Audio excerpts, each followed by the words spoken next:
Este 2025, la unidad de hospitalización de la Fundación QDK cumple 20 años, 2 décadas dedicadas a los cuidados paliativos, ofreciendo acompañamiento, alivio y dignidad a más de 240 personas cada año con enfermedades avanzadas y necesidades complejas. Este espacio, con 10 habitaciones individuales abiertas a ese jardín y atendido por un equipo multidisciplinar de profesionales y voluntariado, representa el corazón del modelo de atención integral de la Fundación, pero este recurso esencial afronta ahora un reto solidario decisivo: garantizar su sostenibilidad. Por eso ha puesto en marcha la campaña Eres pieza clave, una iniciativa que busca recaudar fondos y, sobre todo, movilizar conciencia y compromiso.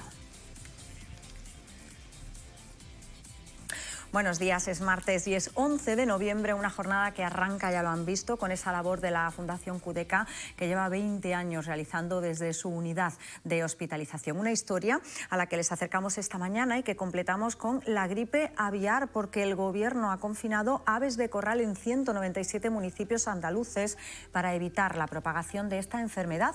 La decisión la anunciaba ayer el Ministerio de Agricultura, Pesca y Alimentación y ponía en marcha medidas adicionales de refuerzo para prevenir la propagación del virus ante la constatación de un aumento del riesgo por la proliferación de casos en Europa. Así hablan los avicultores. Nada, que no pueden salir afuera por el tema de la fiebre aviar del pájaro que está por allá afuera. Aquí no entran pájaros y uno porque está todo hermetizado. Entonces las tengo que tener encerrar. Eso sí, que te lo destrozan todo.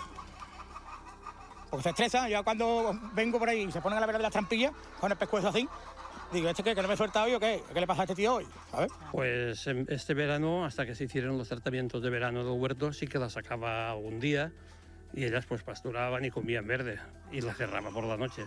Pero a partir de esta semana ya no ha salido ni una.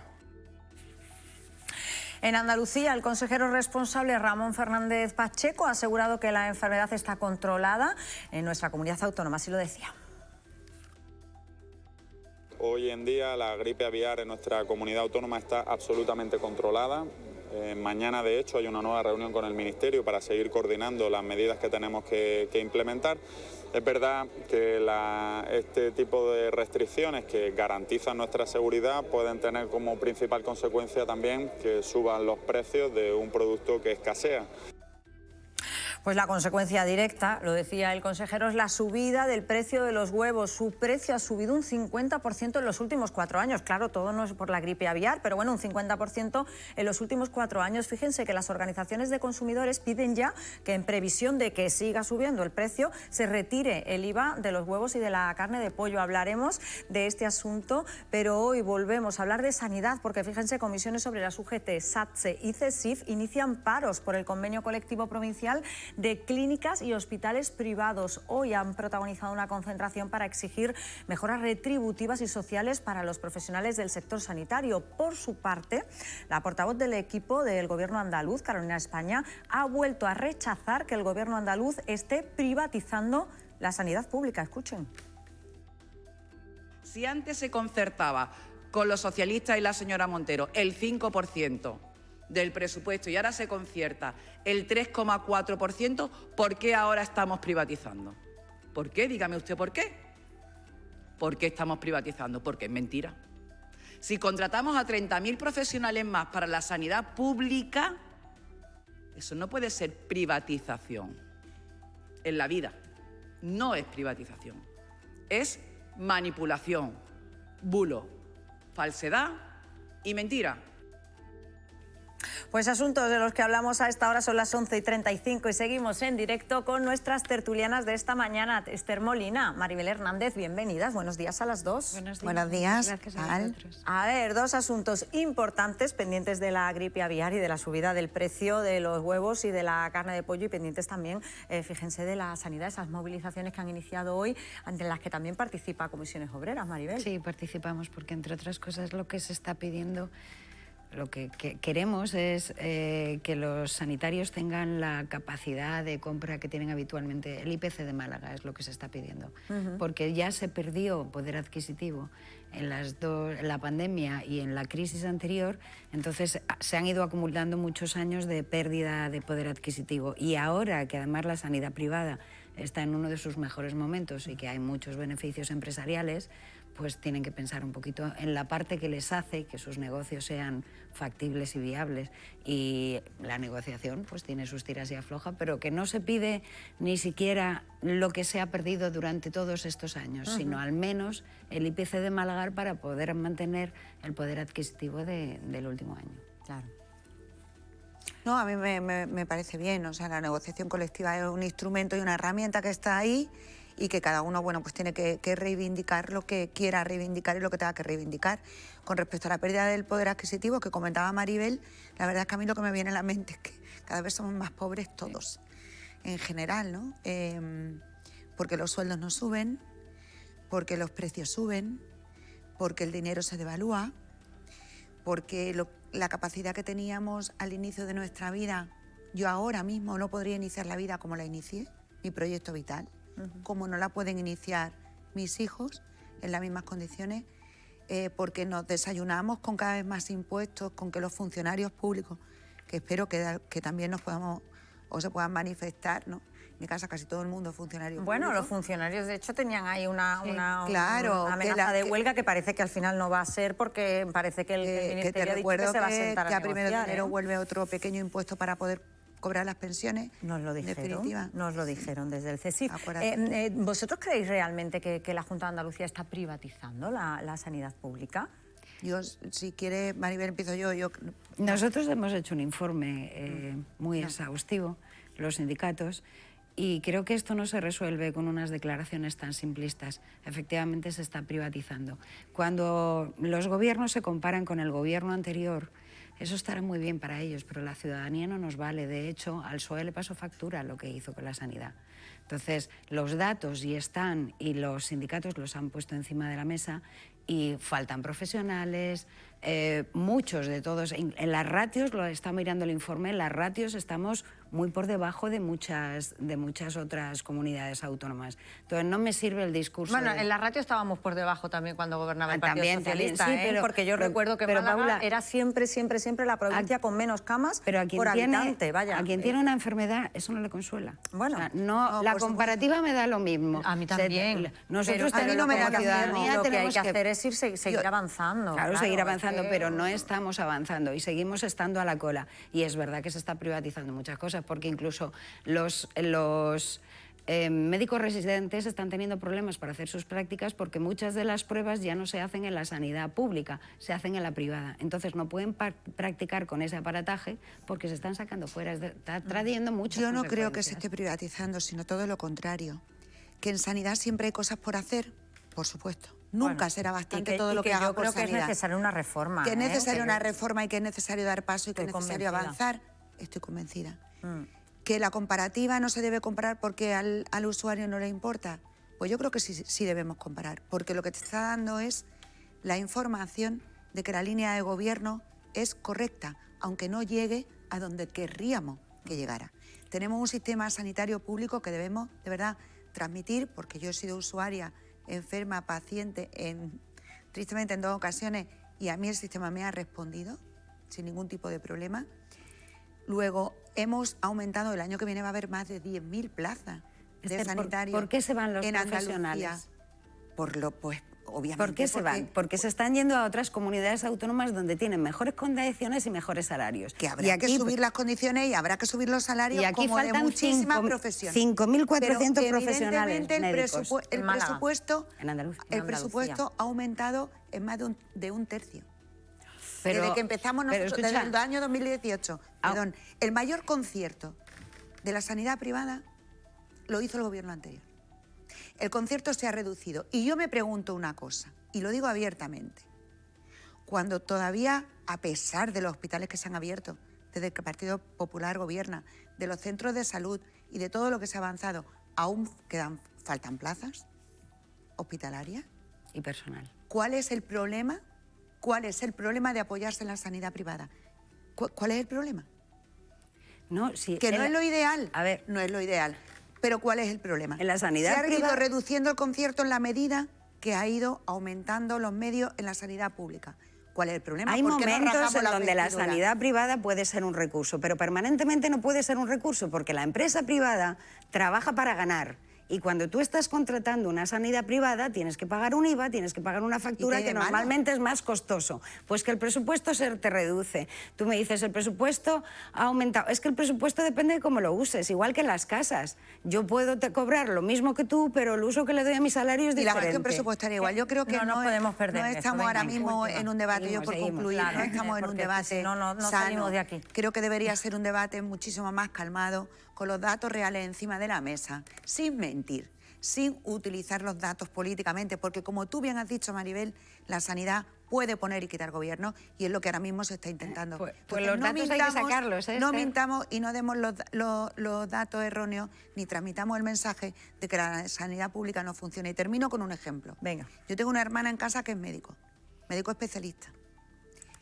Llevaban años y años y años sin sacar plazas y estuvo de interina sin saber qué iba a pasar con ella muchísimos años.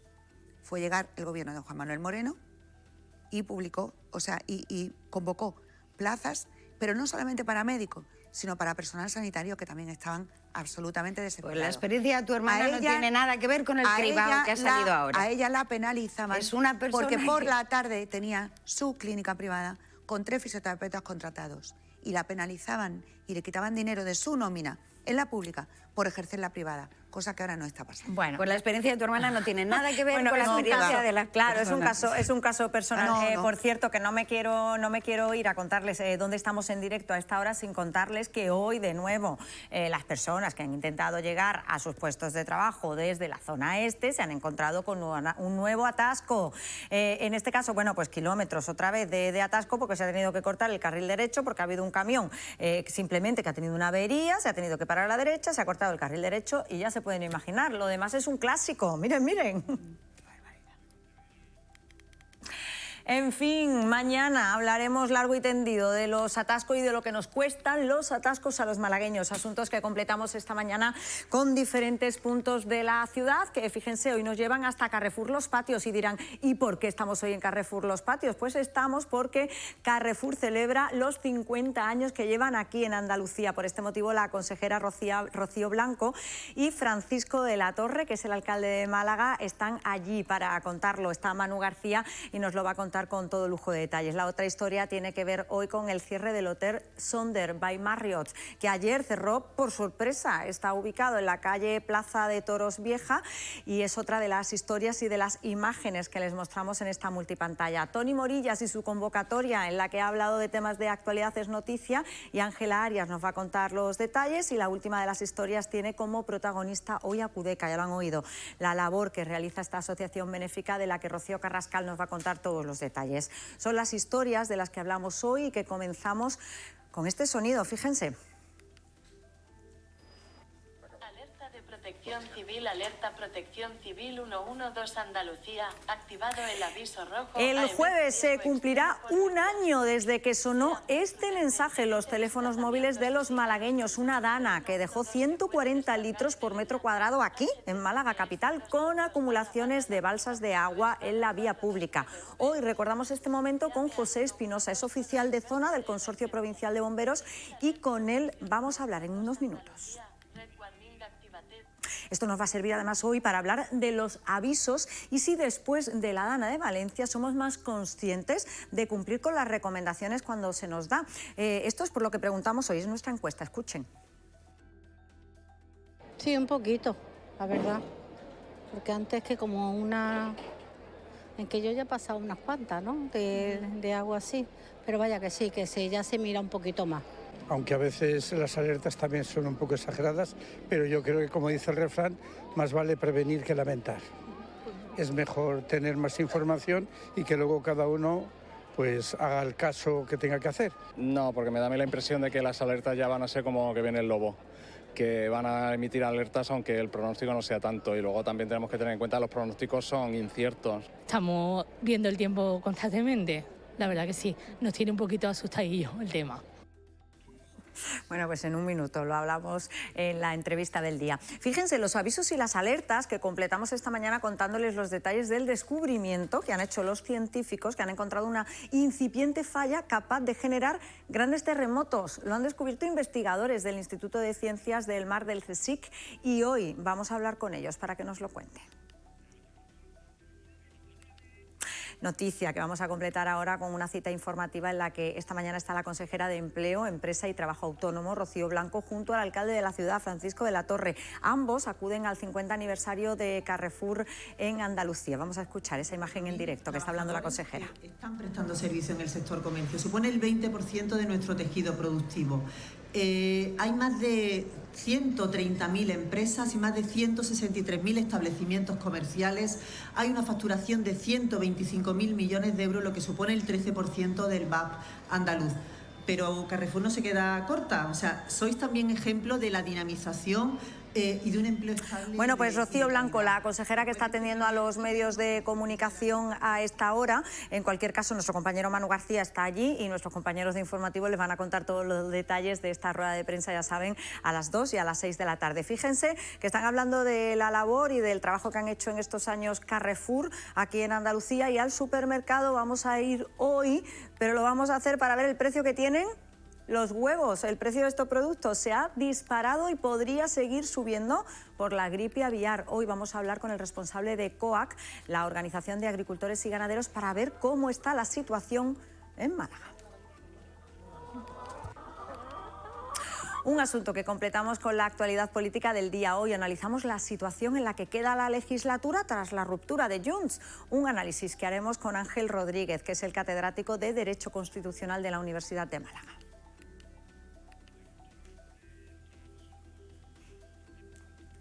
Noticia política nacional que convive con otra a nivel local y que tiene que ver con la convocatoria de Toni Morillas, la portavoz adjunta de Con Málaga. Con ella ha estado Ángela Arias. Buenos días, Ángela. Muy buenos días, Paula. Hoy la concejala portavoz del Grupo Municipal Con Málaga, Toni Morillas, ha comparecido ante los medios de comunicación hace apenas unos minutos para informarnos, como bien decía, sobre temas de actualidad y concretamente sobre movilidad. Durante esta rueda de prensa, Morillas ha denunciado cuál es la situación actual de los trabajadores de los autobuses turísticos de la ciudad, por lo que piden que su salario sea justo, ya que no reciben el sueldo correspondiente ni a las dietas ni a las horas extras. De esta forma, desde Con Málaga solicitan al consistorio que se haga responsable de este servicio público de autobuses turísticos de la ciudad. Y por otro lado, en esta rueda de prensa, Morillas también se ha sumado al apoyo de la noticia que se conoció el día de ayer de la concentración que se producirá el próximo 28 de noviembre en la ciudad, coincidiendo justamente también con el alumbrado navideño, en la que los trabajadores de la MT se sumarán para solicitar un refuerzo de plantilla por la situación de estrés por la que están transitando. Pues gracias, Ángela. Actualidad municipal que completamos hoy con el dato. Lo vamos a dedicar esta mañana al número de mujeres que en Málaga están afectadas por los retrasos en los resultados de los cribados de mama. 152 afectadas. Un dato que vamos a completar a esta hora con la labor que realiza CUDECA, la organización benéfica que presta cuidados paliativos, y al trabajo que realiza. Nos acerca hoy Rocío Carrascal. Buenos días.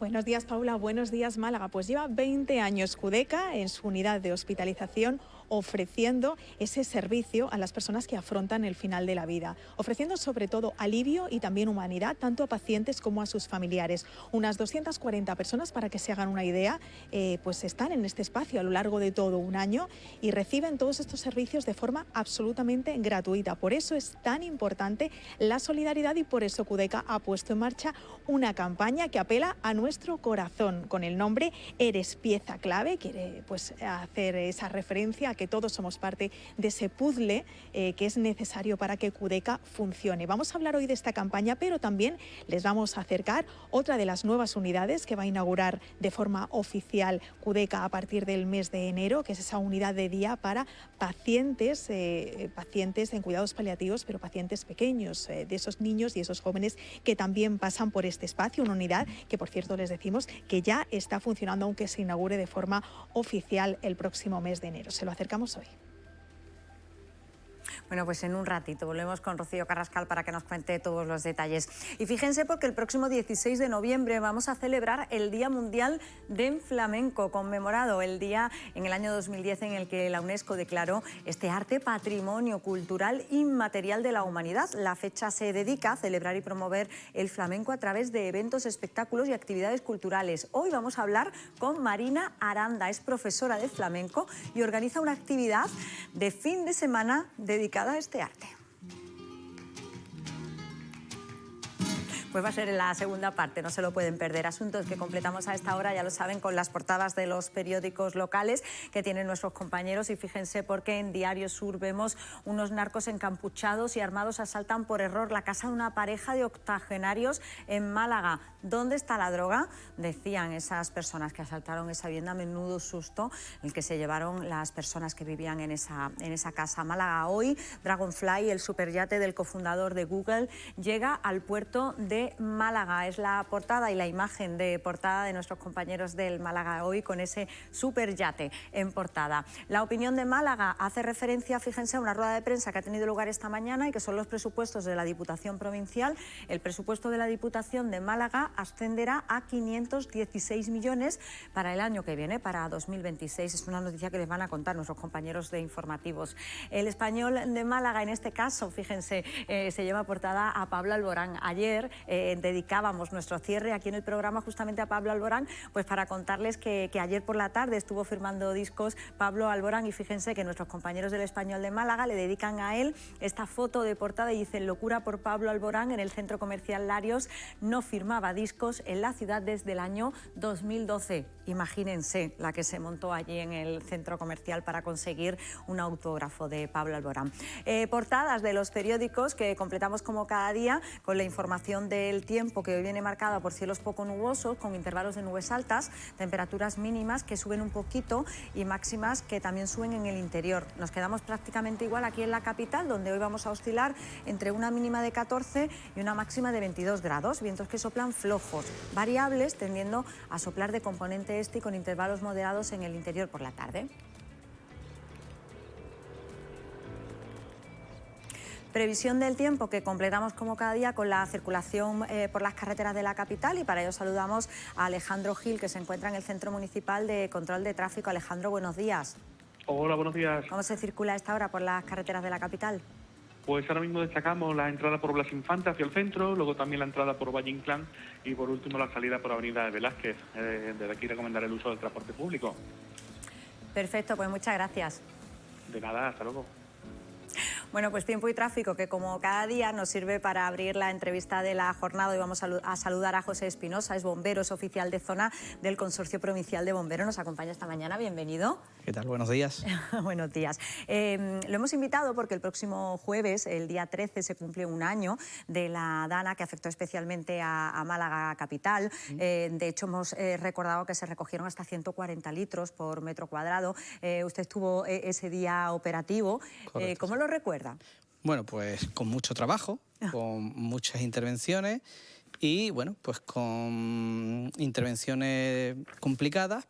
Y no es la primera vez que tenemos intervenciones por lluvia, porque desgraciadamente vivimos en una zona, el Mediterráneo, que periódicamente tenemos este tipo de lluvia, con lo cual ya nos pilla un poco dentro de la normalidad, pero preparados.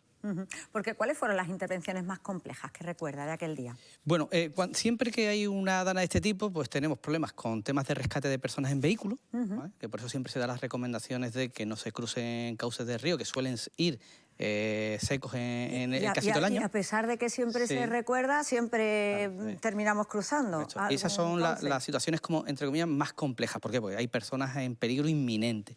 Luego tenemos siempre temas de achique de agua en sótano, en garaje y demás. Y luego en ese caso en concreto fue que hubo 2 centros hospitalarios de Málaga Capital que también se vieron afectados con inundaciones y que tuvimos que venir a ayudar a los bomberos de la capital para achicar agua tanto en el hospital clínico como en el hospital civil. En este caso se acude y claro, se intenta... ¿Qué se hace cuando se llega a una situación de este tipo? Claro, en ese momento hay mucha agua, hay peligro para las personas que están en el hospital, entiendo también, porque el hospital estaría funcionando a pesar de todos los avisos que se habían dado. ¿Cómo se acude y qué es lo que se hace? ¿Cómo se actúa en una situación de este tipo? Bueno, pues lo primero es llegar al sitio, que a veces no es fácil, claro, ¿vale? Porque las vías de comunicación o hay atascos o están llenas de agua, ¿vale? Para eso utilizamos vehículos que son 4x4, que tienen una capacidad de vadeo, de paso de agua más alta. Llegamos al sitio. Si hay personas aún en peligro, lo primero son las personas, se ponen a salvo las personas subiendo a la planta alta. Le sonará esta recomendación que últimamente se da después de lo de Valencia de subir a plantas altas y una vez que todas las personas están sanas y salvas, pues se produce a evacuar el agua que hay en los sitios, en la planta baja, ¿no? Siempre y cuando haya dejado de llover y deje de entrar agua, porque si sigue entrando agua es muy complicado sacar agua cuando sigue entrando agua. Que es un poco cuando nosotros nos llaman y la calle está inundada, lo primero es intentar quitar el agua de la calle, porque mientras haya agua en la calle sigue entrando agua a los sótanos. Claro, y eso complica mucho la situación, claro.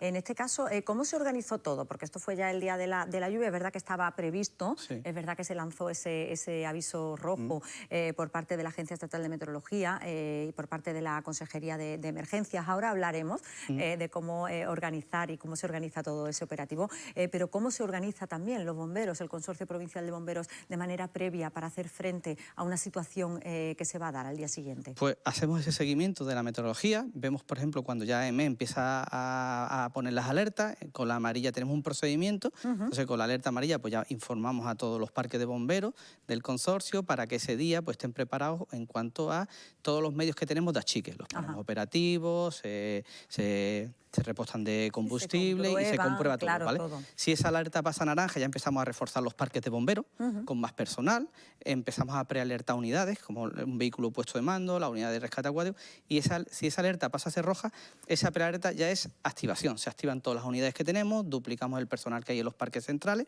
y nos vamos preparando para el día de esa emergencia, que el día o las horas, porque al final a veces la alerta roja entra casi 3, 4, 5 horas antes. Claro, entra muy poco tiempo. Es verdad que sí que hemos tenido situaciones en las que se ha activado el aviso naranja, que luego no ha pasado a rojo y que es verdad que tampoco ha ido a mayores. Y muchas veces se escucha, ay, claro, es que prácticamente no ha llovido. Pero claro, los avisos tienen que estar ahí. Claro, la meteorología no es una ciencia exacta como las matemáticas, 2 más 2 no son 4, es verdad que el caso del 13 de noviembre llovió mucho en la capital y en el entorno de la capital, tuvimos 2 intervenciones en la Avenida Torres, Rincón de la Victoria, y no pasó a lo mejor nada en la comarca antequera. Y otras veces se prevé en la Málaga capital y en los problemas tenemos en el Guadalhorce o en la comarca antequera.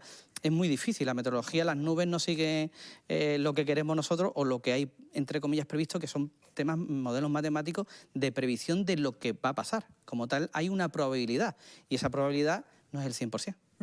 Desde su punto de vista, ¿funcionan los sistemas de aviso, de alertas? Bueno, yo creo que después de lo que pasó en Valencia, la gente se está concienciando y funcionan mejor.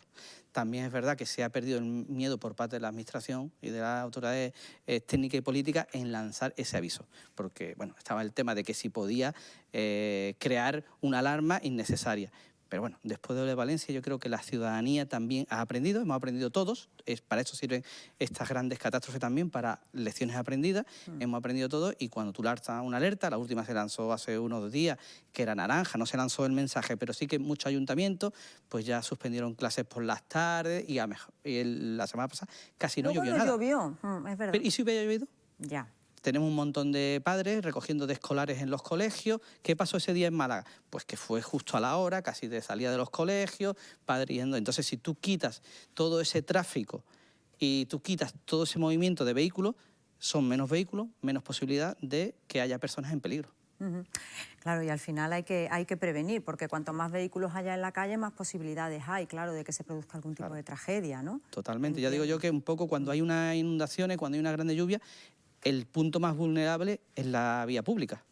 En las viviendas, después de Valencia, por las plantas bajas también hemos visto y ya las recomendaciones que se dan es te subas a una planta alta, pero sí que en un vehículo en la calle, pues un arroyo te puede desbordarse y la fuerza que tiene la naturaleza ya la hemos visto.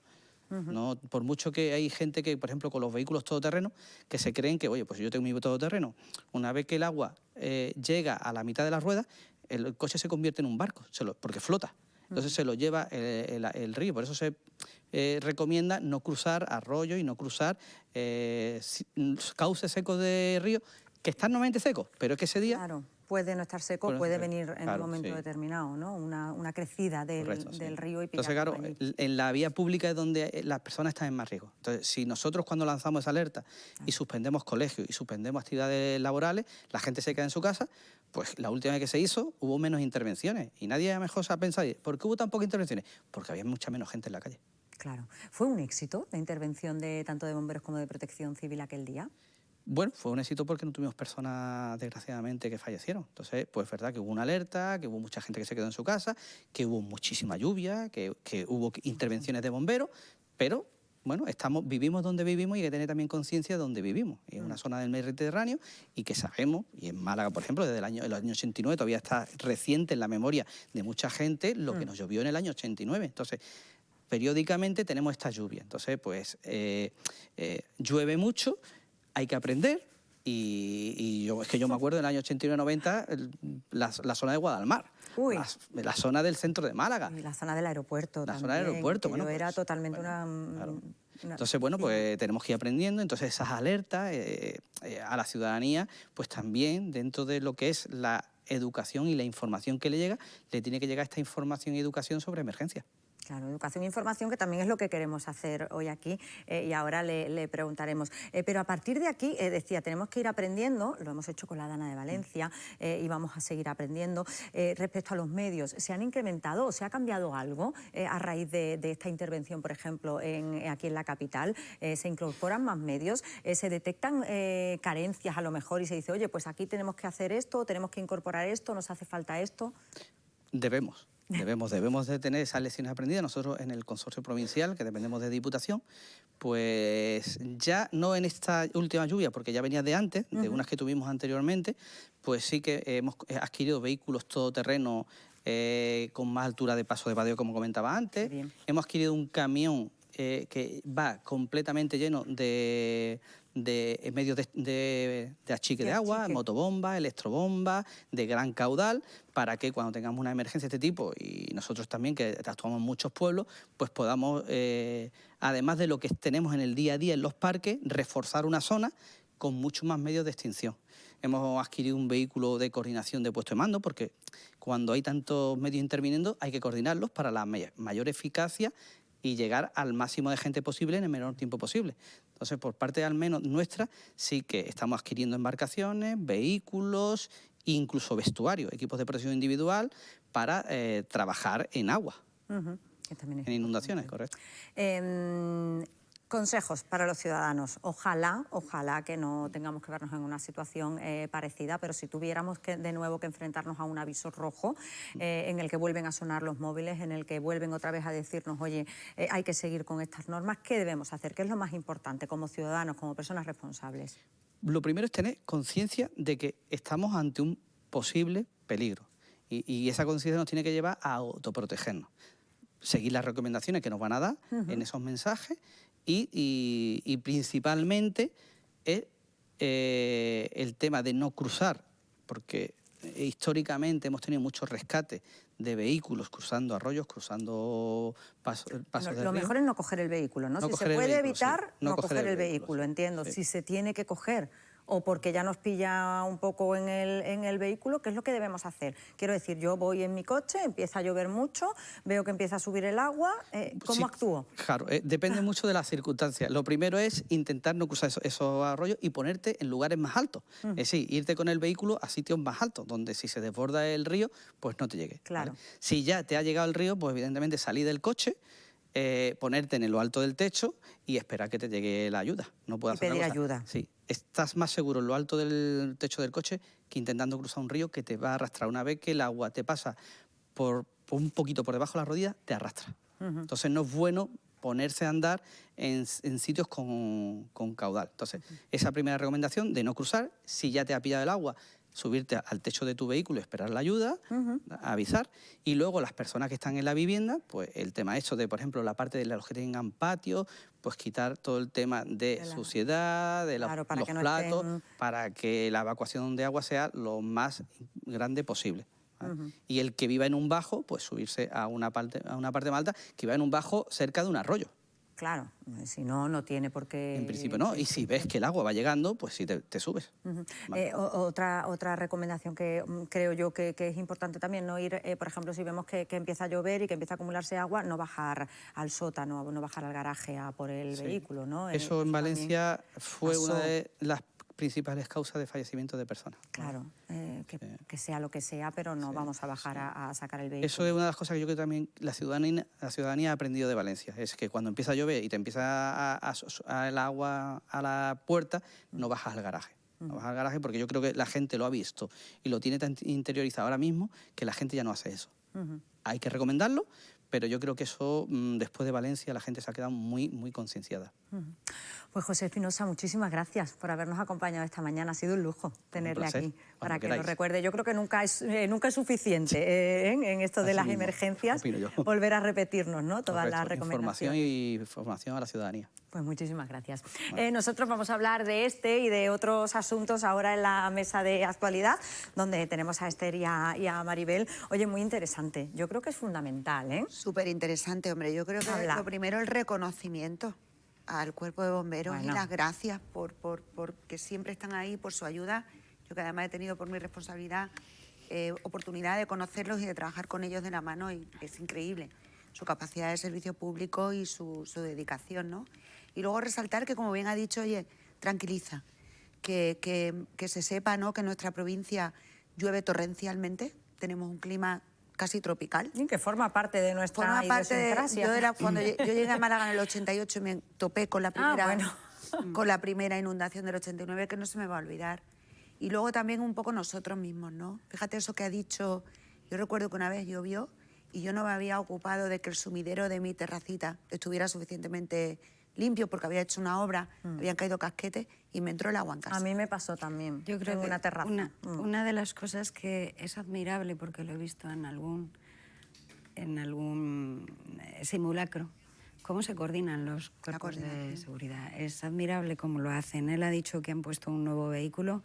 La verdad es que en esos momentos mantener la calma y coordinarse como lo hacen es un privilegio el personal que tenemos. Y contar con los medios es fundamental también. Claro. Luego hay una cosa, es verdad lo que dice él, hace falta mucha educación para la ciudadanía. Creo que hay ahora un programa del Estado que yo no sé cómo se llevará a cabo, si se pedirá la subvención por parte de otros organismos o lo que sea, que es para ir a los colegios y hacer programas en los colegios y decirle a los niños lo que tienen que hacer en caso de inundación, en caso de movimiento sísmico. Y yo creo que esa educación es fundamental, porque si hemos tenido que aprender por la Dana de Valencia, es que antes no hemos pensado que había que aprender, y eso ha costado vidas. Fíjate, entonces, Maribel, el instinto, ¿no?, de bajar a por tu coche y salvar un coche. O sea, y no te da por pensar en lo que él acaba de decir. O sea, y la gente no salió instintivamente. Sí, sin pensar, a quitar el coche. A quitar su coche y recoger su vehículo. Porque no tiene conocimiento y él, al fin y al cabo, es un valor que es un bien que cuesta un dinero y que sabes que lo necesitas y que vas a tener que reponerlo e intentas salvarlo. Pero la vida es más importante. Pero ellos son los que en la formación, y ya digo que hay un programa que no sé cómo vendrá, que viene del gobierno, en el que la formación nos tienen que hacer ver que llegada a una situación, los bienes materiales no importan. Incluso cuando hablas con gente que está especializada en este tipo de temas, te hablan de que tienes que tener en un sitio especial aquello que tú quieres conservar, las fotos de tu familia o la escritura de tu vivienda, por si acaso tienes que demostrar algo. Hay todo un procedimiento que deberíamos conocer la ciudadanía, y que estaría bien que, empezando por los colegios con este programa y en otras entidades u otros organismos públicos, se nos dé esa explicación. El kit de supervivencia, todas esas cosas. Esas cosas, igual que se da también formación para primeros auxilios, que creo que también son importantes, ¿no? Que yo, por ejemplo, no la tengo y me gustaría tenerla y quiero ocuparme de eso. Para mí misma, no poder ayudar a alguien en un momento determinado que le puede salvar una vida. Totalmente. O hacer un masaje cardíaco o cosas así muy simples, pero que deberían formar parte. Utilizar el aparato. El aparato que está ahí, no lo sabemos utilizar, efectivamente. Bueno, pues un año se cumplirá el jueves de esa dana que afectó a Málaga capital, 140 litros por metro cuadrado, se recogieron aquel día. Nosotros vamos a seguir avanzando y les cuento ahora que la legislatura está bloqueada. Bueno, por lo menos en lo que apoyos se refiere al equipo de gobierno. El partido de Puigdemont, Junts, ha anunciado la retirada de su apoyo al gobierno de Pedro Sánchez, algo que realmente no sabemos si tendrá o no un efecto real en la legislatura. ¿Vosotros creéis que va a tener un efecto real o estaba ya bloqueado? A ver. Hombre, yo creo que la escenificación sí que puede tener un efecto de... me topo con la realidad más cruda si antes no me había topado. Más allá de eso, sinceramente, no creo, porque la legislatura lleva bloqueada prácticamente desde su inicio. Sí, yo creo que este es el juego de la democracia y nosotros estamos acostumbrados, a pesar de que no entramos en el escenario político, como sindicato estamos acostumbrados a negociar con posiciones diferentes y buscar el punto de acuerdo por el bien de todas las personas trabajadoras. Pues estamos en lo mismo. Esto es la democracia. La ciudadanía... ¿Y saben hacer eso los políticos? Pues tienen que hacerlo porque es su obligación. Te pregunto, Maribel, porque yo tengo mis dudas. Pues tienen que hacerlo. Yo no creo que sea esto... No sé yo, no sé. Sinceramente no creo que sea esto la democracia. Una cosa es llegar a acuerdos puntuales y otra cosa es un acuerdo de legislatura que no tiene ni pies ni cabeza. Es decir, el problema es que yo soy de las que piensa que debería gobernar la lista más votada y después efectivamente aprender a dialogar. Y no necesariamente tener que llegar a una mayoría pero para eso hay que cambiar no hay que cambiar nada, hay que cambiar el sentido común. El acuerdo para la legislatura se ha roto muchas. De momento, les adelanto que Pedro Sánchez descarta convocar elecciones por si se les había pasado, pues ya lo ha descartado él, ni nada que se le parezca, y asegura que va a agotar la legislatura. Y todo esto, fíjense, en un contexto político marcado por la polarización, las tensiones territoriales y los debates sobre la calidad democrática que nos ocupan y preocupan. Para hablar sobre este asunto saludamos a esta hora, son las 12:12, a Ángel Rodríguez, que es catedrático de Derecho Constitucional. Bienvenido. Hola, buenos días. A efectos prácticos, a ver, ¿ha cambiado algo con respecto a la situación que teníamos antes de la decisión de Junts? Bueno, pues todavía es pronto para saberlo, ¿no? Puesto que es verdad que el apoyo de Junts al gobierno siempre había sido un apoyo puntual, que últimamente además estaba flaqueando bastante, y ahora es verdad que ha habido una escenificación de que ya dejan de prestar ese apoyo, pero si por efectos prácticos entendemos que esa falta de apoyo signifique la certificación del final de la legislatura, eso está por ver todavía, ¿no? Eso está por ver. Claro. De manera que habrá que ver, habrá que esperar, creo yo. Claro, y a partir de ahora, ¿qué podemos esperar? Claro, habrá que esperar. ¿A qué tenemos que esperar? Bueno, pues con la regulación constitucional que tenemos de las relaciones entre el Gobierno y el Parlamento, tenemos varios escenarios, ¿no? La legislatura puede continuar. De hecho, la Constitución está diseñada para que haya legislaturas estables, para que en principio, si es posible, se agote el mandato de 4 años, de manera que las fórmulas para que esto deje de ocurrir pues están muy tasadas en la Constitución. O bien que el presidente del Gobierno presente una cuestión de confianza y la pierda, en cuyo caso estaríamos abocados a un nuevo proceso de investidura, que tampoco parece ser una solución viable en el actual escenario parlamentario, o bien que se presente una moción de censura constructiva y la mayoría absoluta del Congreso apoye por este medio a un nuevo presidente del Gobierno, que tampoco parece ser que esto esté en el horizonte próximo. Si no se dan ninguna de estas dos circunstancias, la legislatura continúa. Ahora bien, una cosa es que la legislatura continúe y otra cosa es que la legislatura sea productiva, porque evidentemente en un régimen parlamentario como el nuestro, si no hay una mayoría parlamentaria de apoyo, el Gobierno difícilmente puede gobernar. Esto que alguna vez hemos oído de gobernar al margen del Parlamento, es muy complicado en un régimen parlamentario. Desde luego, si no hay mayoría para aprobar leyes, no se pueden aprobar leyes, y otro tipo de medidas, por ejemplo el presupuesto, también necesita el apoyo del Parlamento. De manera que yo diferenciaría entre dos cuestiones: que la legislatura continúe y que la legislatura realmente permita al gobierno ejercer sus funciones de gobierno. Eso es lo que es más complicado. Claro, puede continuar, pero prácticamente con una paralización a efectos prácticos. Quiero decir, puede continuar, pero sin gobernar, claro, sin poder tomar decisiones. Nosotros ya hemos visto el precedente. Claro, esto fue precisamente lo que la rueda de prensa en la que Junts ya manifestó que dejaba de apoyar al gobierno dijo, ¿no? Dijo, bueno, se podrá seguir en el poder, pero difícilmente se podrá gobernar. Esto es lo que puede ocurrir, sí. Decía que, de hecho, Junts, una de las cosas que ha votado en contra Junts, el PP y Vox, es la reducción de la jornada laboral y el control horario en los puestos de trabajo, que eso ni siquiera es política, eso es una necesidad ciudadana y no han conseguido apoyar eso. Una de las cosas que quería preguntarle yo a Ángel, en su conocimiento de la Constitución y el sistema democrático, es si cree que el deterioro que se está produciendo ahora en el sistema democrático tiene que ver con el discurso fácil, las redes sociales y todo lo que es la comunicación actual, que desde mi punto de vista no está tan trabajada como la que se utilizaba antes, sino que es más espontánea, pero también más simplista, y que quizá está erosionando el sistema democrático. Sí, pues yo estoy de acuerdo con eso, Maribel. Es decir, efectivamente, las redes sociales es un fenómeno que se ha generalizado, que tiene mucho que ver con problemas muy serios que afectan hoy en día a nuestra democracia y en general a todas las democracias, ¿no? Como el fenómeno de la desinformación, el fenómeno de la simplificación de los mensajes políticos, de la polarización, de la radicalización. Es verdad que las redes sociales potencian todo eso, pero también es verdad que el problema habría que situarlo no en las redes sociales, porque las redes sociales, desde mi punto de vista, no se puede decir que funcionen solas. Ahora, si dentro de nuestro propio sistema político tenemos representantes del gobierno, tenemos miembros del Parlamento que hacen un uso desmedido de esas redes sociales, pues está potenciando ese fenómeno.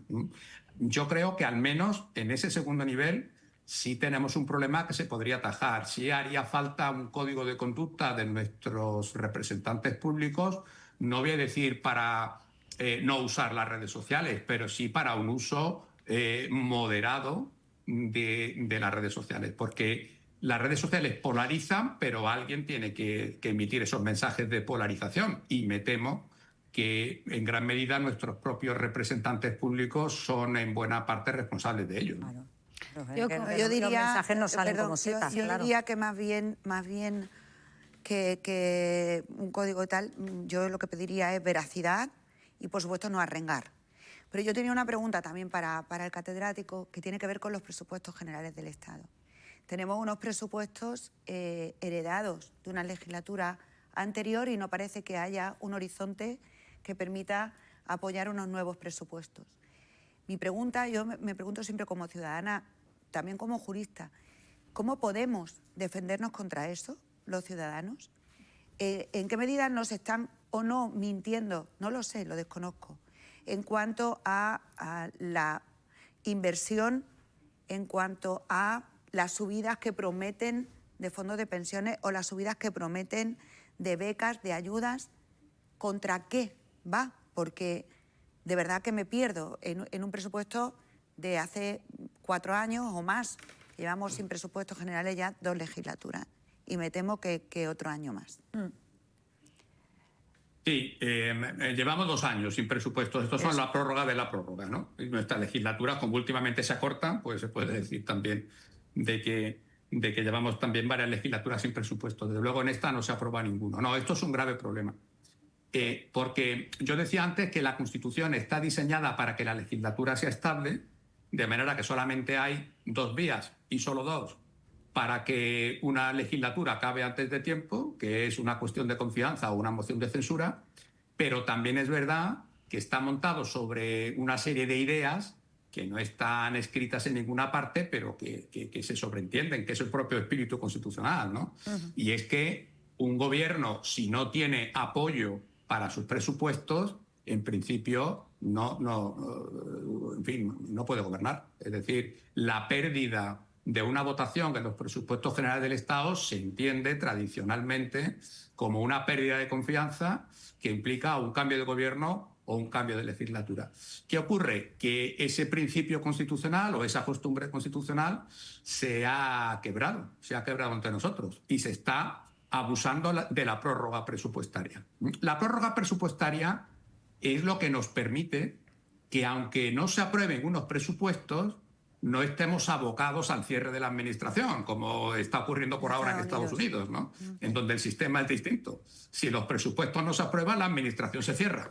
Nosotros, para evitar ese caos económico que produciría que no haya presupuesto público, se está contemplada la prórroga, pero la prórroga siempre es un instrumento excepcional, un instrumento que permite tener ese presupuesto prorrogado mientras se aprueban los siguientes. Pero si no hay, como se acaba de decir, ni siquiera una voluntad de presentar un proyecto, es decir, lo que no podemos estar eternamente sin presupuestos. El gobierno ahí está incumpliendo una obligación constitucional clara, que es presentar el proyecto de presupuestos. No lo ha presentado en los 2 últimos años y aunque ahora dice que sí, que lo quiere presentar, pero el hecho cierto es que ya lleva bastante retraso, pues tú tenía que haberlo hecho antes del 1 de octubre, ¿no? Bueno, esperemos que lo haga, porque es una situación muy, muy irregular desde el punto de vista constitucional. Claro, es que estamos viendo situaciones, o nos estamos enfrentando a situaciones que no habíamos vivido nunca. Y yo me pregunto, ¿nuestro sistema político sigue respondiendo adecuadamente a las demandas que tenemos en la sociedad actual, con una constitución que viene de 1978, o hay que actualizarse? No, bueno, sí, seguramente habrá que actualizarse, pero sobre todo lo que hay que hacer es no incumplirla. Es decir, el diseño constitucional, evidentemente, tiene ya casi 50 años, 47 años, y por supuesto alguna actualización hay que hacer, alguna actualización se ha hecho. Claro, pero el principal problema que tenemos hoy en día no es de una Constitución que cumplimos y se ha quedado anticuada, no, es de incumplimiento constitucional. Y eso es lo que habría que enmendar desde mi punto de vista. Sí, lo que habría que mirarse, pues sí. Bueno, yo creo que él lo ha dejado clarísimo. El mayor problema es que nos pase como ha pasado en Estados Unidos, que se paraliza todo y que no se puede prestar servicio público. Dentro de que lo nuestro se está abusando, según comenta, de un procedimiento, es lo menos malo que nos puede pasar cuando no haya acuerdo político. Y efectivamente, con el presupuesto puedes afrontar o no puedes afrontar, pues lo estamos viendo en los últimos 2 años. Y en cuanto al tema de la Constitución, es que lo comentaba él, es que el derecho a la vivienda y otros muchos derechos están en la Constitución y no hemos conseguido cumplirlos.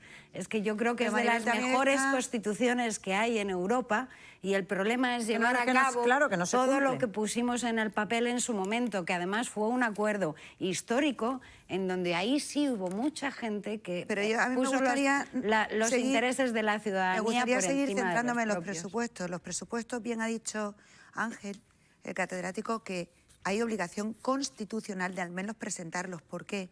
Entre otras cosas porque las partidas presupuestarias definen claramente cuál es tu línea política. Claro.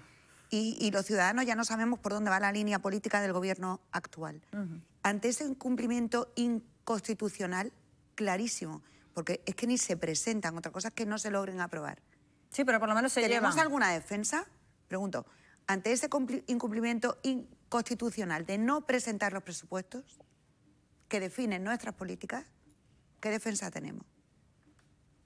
Es una estupenda pregunta, porque es verdad que es una situación inédita.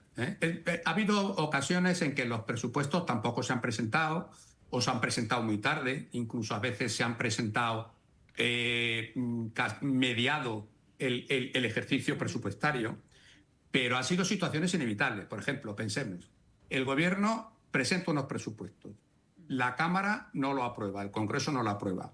Cumpliendo lo que es la costumbre y la ortodoxia constitucional, el gobierno disuelve la Cámara y convoca elecciones. A partir de ese momento ya no puede presentar presupuestos porque es un gobierno en funciones. Esto ha ocurrido en alguna ocasión.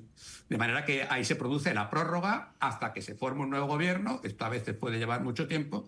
Pero lo que es nuevo en estos 2 últimos años, en el 24 y el 25, los presupuestos para el 24 que había que presentar en el 23, los presupuestos para el 25 que había que presentar en el 24, es que un gobierno en plenitud de funciones, que podría haberlo hecho, no lo ha hecho, no lo ha presentado. ¿Qué defensa tenemos? Sobre todo, denunciarlo, decirlo, porque aquí es verdad que la Constitución, como no preveía este escenario, es sobre todo un control de la opinión pública, un control político. Pero desde mi punto de vista, esto es una tarea que tenemos los constitucionalistas enfrente, ¿no? Porque, claro, el derecho funciona cuando van surgiendo nuevos problemas. Este problema que tenemos de un gobierno que, pudiendo hacerlo, no presenta presupuestos, es un problema que tenemos que estudiar. Probablemente haya falta alguna reforma en el reglamento del Congreso, alguna reforma legal de otro tipo que refuerce la obligación del gobierno, pero que es una obligación que el gobierno está incumpliendo, de esto no cabe ninguna duda. Y habría que añadir una cosa. Hasta ahora, digamos, hemos podido salvar los muebles de gobernar sin un presupuesto porque todavía nos estamos beneficiando de la ingente cantidad de dinero de la Unión Europea, de los fondos de Nueva Generación, de los fondos de resiliencia, es decir, todavía estamos viviendo de eso. Pero cuando esto se termine, que está a punto de terminarse, sin un presupuesto actualizado, la verdad que la gobernación del país va a ser muy complicada. De manera que yo creo que el gobierno debería de cumplir su obligación, presentar los presupuestos, ese es el primer paso, y si luego el Parlamento no los aprueba, pues ya veremos cuál es el siguiente. Tendrá que tomar una decisión y actuar en consecuencia. Pues muy bien explicado, además, lo hemos entendido estupendamente. Mil gracias, Ángel Rodríguez, por acompañarnos esta mañana. Es un lujo, catedrático de Derecho Constitucional. Gracias. Un placer, como siempre. Gracias por llamar. Oye, qué lujo. Es verdad que es un lujo. Muy bien explicado. Que seguimos, que les contamos ahora y nos vamos a acercar a Cudeca, que saben que nuestra compañera Rocío Carrascal está allí para contarnos esta nueva campaña que han puesto en marcha y los detalles. Hola de nuevo, Rocío. Pues hola Paula, de nuevo. Hoy os traemos además, estamos en un sitio maravilloso como es Cudeca, un sitio donde la atención a los pacientes de cuidados paliativos pues se hace con todo el amor del mundo. Ya lo conocemos porque Cudeca lleva pues más de 30 años trabajando en este sentido, más de 20 en este espacio que tienen en la zona de Benalmádena, donde tienen esa unidad de atención, de hospitalización de cuidados paliativos, más que un hospital, es un hogar, lo podemos decir así. Y bueno, hace 10 años también llevan trabajando con niños. Antes lo hacían médicos generales y desde hace 3 tienen ya su propio equipo pediátrico. ¿Y qué les traemos ahora? Bueno, pues les acercamos este maravilloso espacio nuevo que han creado especialmente para esos niños que vienen aquí. Y lo hacemos de la mano, bueno, pues de una de sus pediatras y de una de sus enfermeras. ¿Qué tal? Muy buenos días a las dos. Empezamos por Elisa Romero, que es enfermera. ¿Qué tal? Encantada, muy bien, encantada de estar con vosotros por aquí. Y nosotros un placer el que nos hayáis abierto las puertas. Y Ana de Besa, pediatra, ¿qué tal? Pues muy bien, encantada también de estar aquí. Bueno, Ana, vamos a empezar contigo. Este sitio es precioso y además es muy útil. ¿Hacía falta un espacio de este tipo?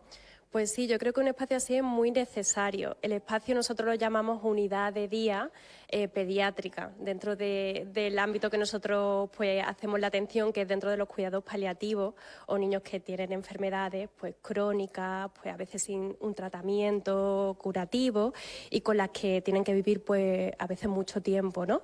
Entonces, pues dadas las condiciones de los niños que nosotros atendemos, pues que haya un espacio donde al niño pues les permita olvidarse un poco de su enfermedad, pues tener posibilidad de interactuar con otros niños o las familias con otros familiares que están un poco viviendo la misma situación, de tener experiencias nuevas, además de su tratamiento que necesita, tratamiento rehabilitador sobre todo, que pues le permita un poco pues controlar los síntomas, mejorar su funcionalidad y todo lo que necesita para vivir por ejemplo, sin dolor o con las menos limitaciones posibles, pues para eso se ha creado este espacio, ¿no? Entonces sí, es muy útil. A tu respuesta es que sí. Vamos a ir viendo, vamos a aprovechar, vamos a ir viendo las distintas salas que tenéis aquí. Por ejemplo, Elisa, cuéntanos tú, en este caso, que en esta sala en la que estamos, ¿qué vemos? Pues la idea al construir este centro era tener diferentes espacios donde los niños puedan recibir actividades que al mismo tiempo que sean terapéuticas también sean lúdicas, ¿no? Porque al fin y al cabo el niño lo que quiere es jugar y normalizar su vida al máximo posible. El niño nunca está solo, viene acompañado de su familia y habitualmente hermanos. Entonces el objetivo de las diferentes salas es poder atender, pues aquí tenemos un espacio de juego, de juguetes, pues donde tanto el niño como los hermanos pueden pasar parte del tiempo que están aquí, al mismo tiempo que tenemos otra sala donde podemos atender a los padres. El que los padres puedan tener un espacio también de descanso, de respiro, de atención a ellos mismos, también es súper importante para que después puedan seguir atendiendo a sus hijos, ¿no? Entonces, al mismo tiempo que tratamos de atender al niño, tratamos de atender también a los hermanos, a los papás, a veces a los abuelos, porque la familia es amplia, ¿no? Esto es una cosa que lleva QDECA haciendo mucho tiempo, que ahora empiezan a aplicar un poco los centros hospitalarios, que es lo de la humanización que tanto decimos, ¿no? Se atienden los centros hospitalarios a los pacientes, pero no tanto muchas veces a los familiares. Aquí sí lo hacéis, aquí los familiares son, podemos decir, igualmente importantes que el paciente. Igual, al mismo nivel, porque sin familia no puede haber niños y sin el niño no puede estar sin la familia. Entonces, son niños que tienen muchas limitaciones, que suponen mucha carga de trabajo y mucha carga de cuidados, padres que están 24 horas, sábado, domingo, atendiendo a los niños y necesitan un espacio donde compartir, donde descansar, donde sentir que ellos también necesitan ser cuidados, y eso es lo que tratamos de ofrecerles aquí. Entre las salas que tenemos, Ana, hay una bastante original, porque además creo que incluso también hay una similar en la zona de adultos, que tiene una bañera, que además es muy útil. Vamos a ir a verla. Es muy útil por lo que me comentabais antes, por el tema de la relajación. Sí, el relajarse pues es muy importante para todas las personas, ¿no? En tener un espacio de desconexión y de relajación y tranquilidad, pero también lo es para el niño. Y esta sala puedo decir que es una de las más usadas por parte de los niños en nuestra unidad de día, porque disfrutan los niños mucho, primero con el agua, ayuda mucho el agua también a controlar determinados síntomas, la relajación también ayuda a controlar, y el movimiento en el agua pues a mejorar síntomas como es la rigidez muscular o la espasticidad que nosotros llamamos, y pues bueno, es un complemento más al tratamiento de ese síntoma, y aparte los niños lo disfrutan porque en el agua pues le creamos toda una experiencia. Normalmente esta sala pues está con una luz más tenue, ponemos luces de colores que a los niños pues les encanta, y tenemos también diferentes juguetes de estimulación sensorial, tanto para la piel como para la vista, ¿no? Y el olor también lo intentamos cambiar, ¿no? Entonces pues los niños disfrutan mucho de ese tiempo en el agua, y la verdad es que lo ofrecemos cuando ellos quieren y pueden, pues le ofrecemos un espacio para estar aquí.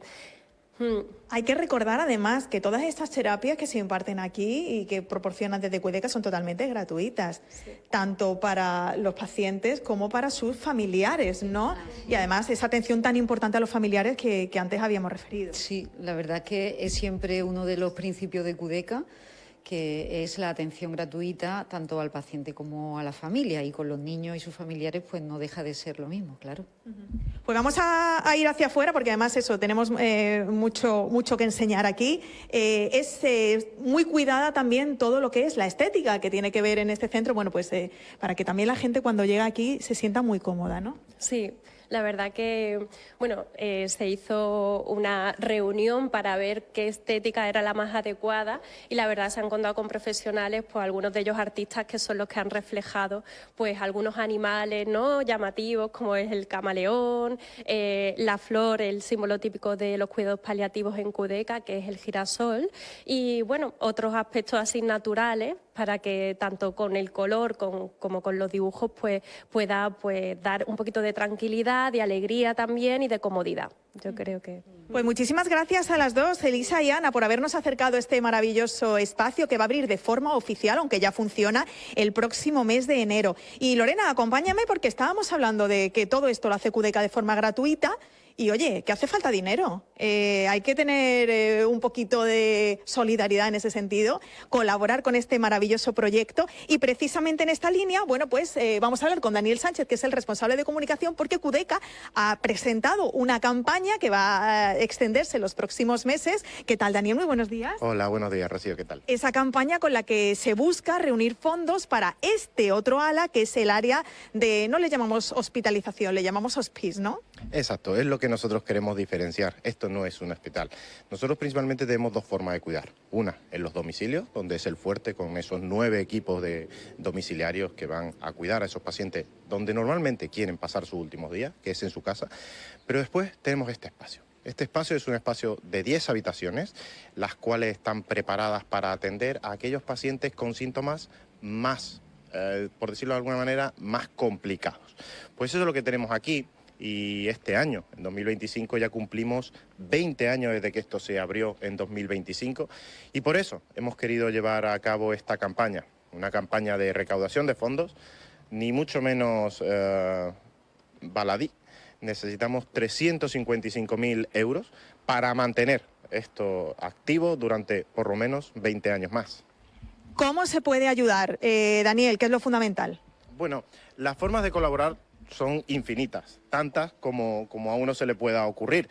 La más fácil, por decirlo de alguna manera, es entrando en nuestra página web, QDECA.org, o en la página web propia de la campaña, que es erespiezaclave.org. Ahí tendrán las diferentes opciones. La más sencilla es clicando y haciendo esa donación. Pero muy importante, Rocío, para nosotros ayudar no es solo una aportación económica. De hecho, a las empresas, esta es una campaña muy dirigida a empresas quizás, porque les pedimos esa ayuda, esa donación de quizás de muebles, de sofás, de colchones, todos esos recursos que nosotros necesitamos para tener esto activo. De hecho, a vosotros os necesitamos y desde ya os queremos hacer entrega de lo que es el logo de esta campaña, el emblema, es este llavero con un puzzle. ¿Y por qué un puzzle? Porque Eres Pieza Clave tiene mucho más de lo que la propia palabra dice. Cada una de las personas que colaboran van a ser esa pieza de puzzle para poder contribuir a la consecución de todo este gran puzzle que es la unidad de hospitalización de QDECA.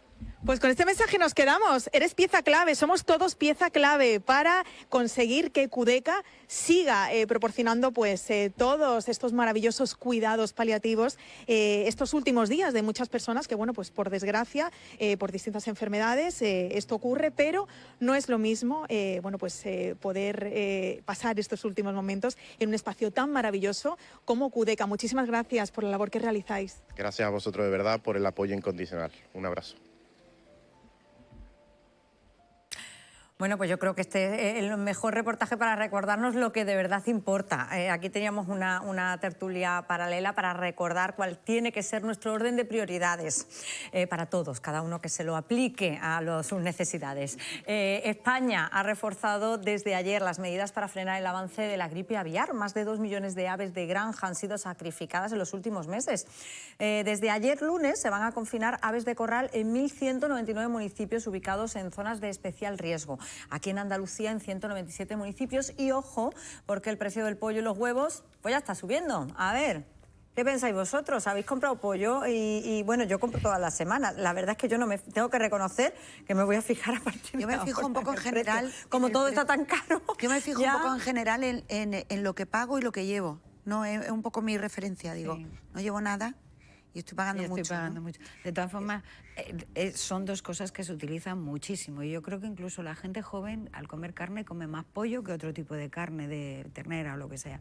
Se utiliza muchísimo. Entonces, a la cesta de la compra le va a hacer daño. Pero yo creo que tenemos que hacer caso a los que saben. Greenpeace dice que este problema se agudiza cuando son macrogranjas, que tenemos que optar por un tipo de desarrollo agrario más pequeño porque es más controlable y nos afectará menos. Entonces yo creo que hay cosas en donde tenemos que hacerle caso a la gente que sabe lo que pasa cuando las medidas de todo lo que se produce se sobredimensionan y los problemas que surgen también se sobredimensionan.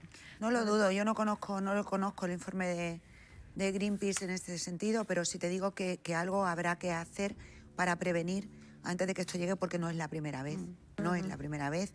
Las medidas paliativas que se han tomado para que no salgan las gallinas y las aves a comer fuera, no estén en libertad, claro, que se queden sin contacto con otras aves, para evitar claro, que se propague, y habrá que aguantarse con esto. Pero es verdad que afecta a uno de los elementos de la cesta de la compra primordiales, y además que tradicionalmente eran más baratos, y en una situación económica de mucha pobreza en muchas familias que tenemos, pues es un alimento proteínico indispensable en una cesta. Entonces, bueno, esperemos que se controle a tiempo y que no suba mucho el precio. También apelar un poco a la cadena, ¿no? A la cadena. Que no suban los precios. Fíjate que el ministro, además, claro, el ministro ha hecho referencia a eso. Ojo, y no aprovechemos esta situación para subir los precios. Como ha pasado, ¿no?, en otras cosas con otras cosas. Entonces, también un poco apelar a esa solidaridad que creo que debemos tener, ¿no? Y más en este momento, no aprovechemos la situación para inflar precios y justificarlos en la situación que estamos viviendo. Correcto. De momento en Andalucía tenemos que estar tranquilos, así lo dijo ayer el consejero responsable, Ramón Fernández Pacheco. Escuchamos.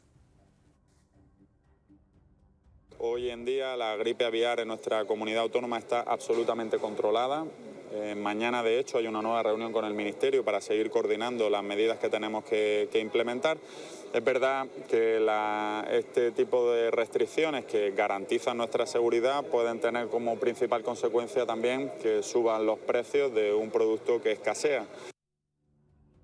Bueno, pues es lo que decía ayer el consejero, pendientes de esa reunión y de los avances que pueda haber dentro de ese encuentro. De momento, si os cuento además que la Asociación de Consumidores, la Asociación de Consumidores a nivel nacional, sí que ha pedido al Gobierno y le ha dicho, oye, planteémonos, en caso de que siga subiendo el precio de los huevos y del pollo, quitar el IVA y que por lo menos de alguna manera se mitigue esa subida. Él ha dicho que podemos estar tranquilos, supongo que en el sentido de que vaya a más la epidemia o de que nos afecte a los humanos, pero con respecto al precio lo ha dicho claramente. Entonces, yo creo que puede ser un momento puntual para que se pongan de acuerdo la Administración Central, que ha dicho que ya va a tener una reunión, y la Administración Autonómica para tomar alguna medida como una rebaja del IVA o lo que sea.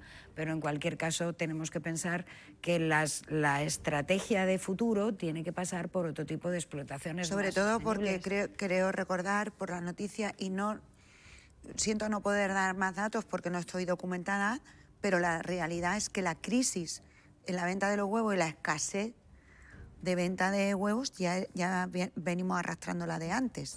Quiero decir que esto viene a sumar el problema que ya teníamos y que veníamos arrastrando. Luego también habrá que analizar las causas de esa escasez anterior. O sea, que esto ya viene de largo, quieres decir, que la gripe aviar al final lo que viene a contribuir a agravar el problema. Efectivamente. Pero que el problema ya existía antes porque había escasez de productos. Se quejaban los huevos, de hecho, nos vienen anunciando que uno de los productos que más ha subido en el último año, y antes de esta crisis de la gripe aviar. Entonces, hay algo que está fallando en el sistema, porque decían que era por producción escasa. Bueno, pues vamos a analizar también.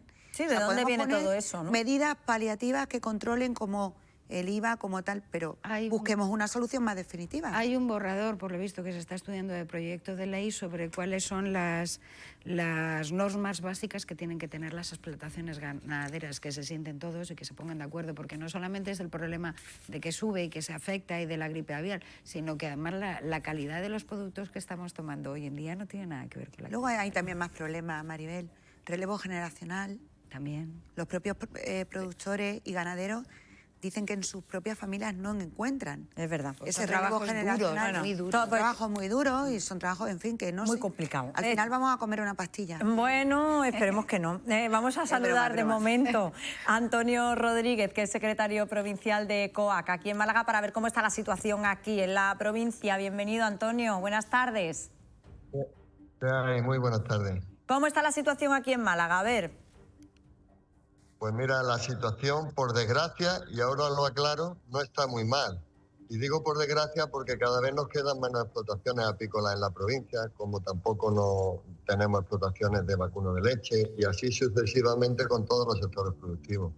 Entonces, con respecto a la gripe aviar, tenemos una zona más complicada, con más riesgo, con más peligro, que tiene que ver en el entorno del humedal de Fuente de Piedra y los pueblos que hay en su entorno, pero que al final lo que se está pidiendo es que las aves, nuestras aves, no estén relacionándose con aves migratorias, porque sabéis que en este momento con el frío pues del norte vienen bajando, buscando la zona sur, las zonas más cálidas, y lo que se pretende con este confinamiento, entre comillas, es que las aves silvestres no tengan contacto con las domésticas. Claro, y esas son las medidas que se están poniendo en marcha, claro, evitar que las aves salgan, es decir, no dejarlas en libertad para que no entren en contacto justamente. Estas son las medidas que se están poniendo en marcha, pero iniciaba diciendo que por desgracia no tenemos mucho problema. Y es así, porque tenemos poquitas explotaciones avícolas en Málaga, las que tenemos pues son de puesta en intensivo, y lo que tenemos de cría de pavo también en intensivo, que están dentro de las naves, que ahí no tiene por qué afectar nada.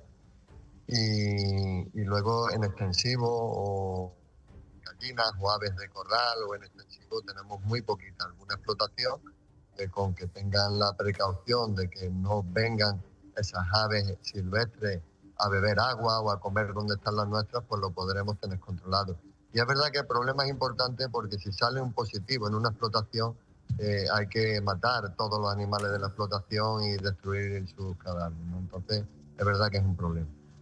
Estábamos hablando, Antonio, ya venía como consecuencia de la gripe aviar la subida del precio de los huevos, y estábamos diciendo que han subido mucho en los últimos meses, pero también en los últimos años. Es que los huevos no paran de subir. A ver, esto puede tener una explicación. Porque muchas veces hablamos y los avicultores seguro que nos están llevando el dinero, vaya, de eso estoy casi convencida, pongo la mano en el fuego, que siguen cobrando lo mismo. Pues sí tiene una explicación, y es lo que decía al inicio. La gripe aviar pues está afectando, es verdad, y también en Europa pues está dando bien y está afectando, pero la explicación es la burocracia, la falta de sensibilidad con los sectores productores que tiene Europa y que tiene España como Estado. Nos están machacando, nos están haciendo desaparecer a todo el que está produciendo, en este caso.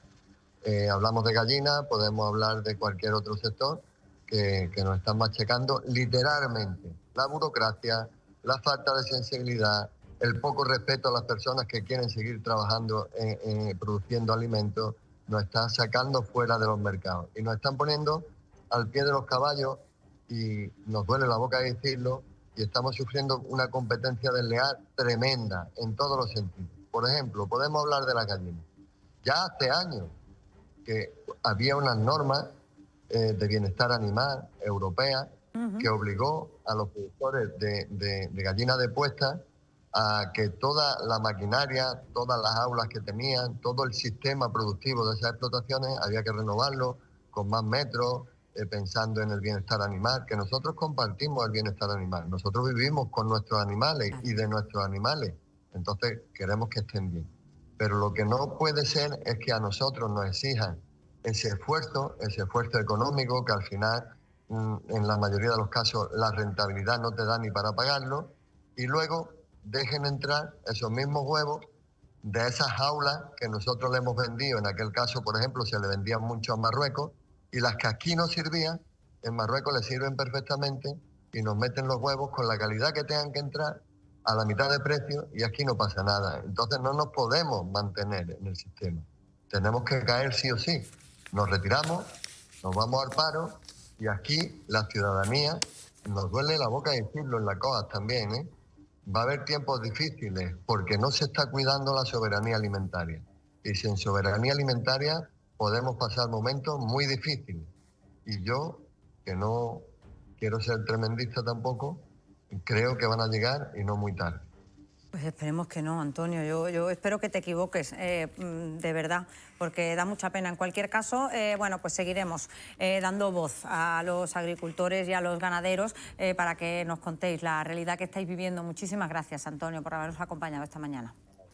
Nosotros os lo agradecemos mucho que os preocupáis, pero que tiene que estar la sociedad con nosotros. En el medio rural, sin medio rural no hay ciudades, y o vamos todos en el mismo barco o lo vamos a pasar muy mal. Y unos peor que otros, porque yo tendré más o menos animales, pero comeré en mi casa. Pero el que esté en un piso en una ciudad, dependiendo de que lo traigan de por ahí, a ver cómo lo va a hacer.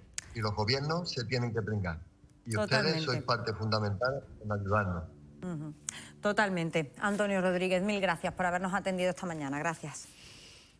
Nada, muchísimas gracias a ustedes. Pues siempre se nos queda este mal sabor de boca, cuando La verdad hablamos es que con yo agricultores conozco y mucho, ganaderos. Antonio, pero hay una realidad y es que en Europa no se puede legislar sin conocer el campo, mire usted. El problema de todas formas. Y es que no somos competitivos, es que estamos comiendo naranjas de otro, pero estamos hablando de aves, huevos, naranjas de otros sitios que no pero también es la cultura de los ciudadanos. Tenemos que saber qué compramos. Yo ya no compro ni un pimiento que no sepa yo que de... Si puede ser de hay un Málaga. poco de Si no es de Málaga, de Andalucía. Si no es de Andalucía, Yo pues también el lo resto hago. de España. Y no encontrarás eso es una huevos de Málaga cultura. seguro porque yo los he buscado y de Andalucía cuesta trabajo. Pero, Claro. pero que yo creo que, como todo, este tipo de problemas son un problema grande que hay que abordarlo desde distintos puntos de vista. Porque uno es lo que tú dices, Paula, el tema de que nosotros nos hagamos cargo. Pero yo, por ejemplo, cuando le digo a mi hijo que compre unos huevos un poco más en condiciones, me dice, yo no tengo salario para eso. Entonces también claro. el otro problema Claro, es ese es que el quien tiene segundo que mantener- capítulo, claro. Y luego, Sí, pero ver el es origen verdad de la que la procedencia no está globalización, mal, es verdad que la globalización nos ha traído estas consecuencias que no se han previsto antes y que lo que estábamos diciendo, en Málaga no se producen prácticamente huevos. Como haya un cierre, como nos pasó en la pandemia, no tenemos de dónde nos entre la comida.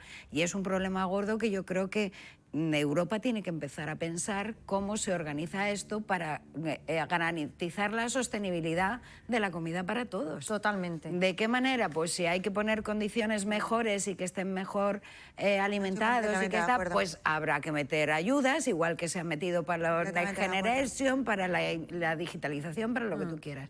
Pero habrá que hacer un estudio muy en profundidad, también con los consumidores, también con los propios ganaderos, y hay que hacer algo potente porque el problema no es pequeño, no se resuelva con un TikTok diciendo los Ni problemas con bajar el IVA desgraciadamente, puntualmente, claro. palía, pero eso no. Los no es la problemas solución. son, No es la son- solución. Y tienen que ponerse de acuerdo porque lo que él dice es preocupante. Es Hombre. que comemos todos de eso. No, claro, y como dice él, yo al final tendré mis animales y comeré o no comeré. Dice, pero el que esté en un Yo piso... conozco mucho a no come. Antonio por el tema agro y te lo digo, o sea, no es una persona alarmista, porque lo que está diciendo es una realidad absoluta.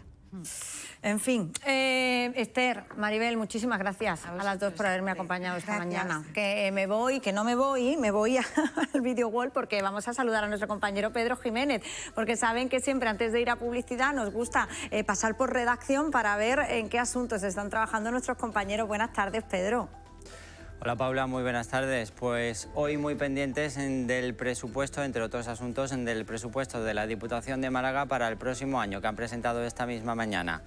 Va a superar por primera vez en la historia los 500 millones de euros, en concreto 516 millones de euros, lo que supone un crecimiento del 12% con respecto a las cuentas de este año, a las de 2025.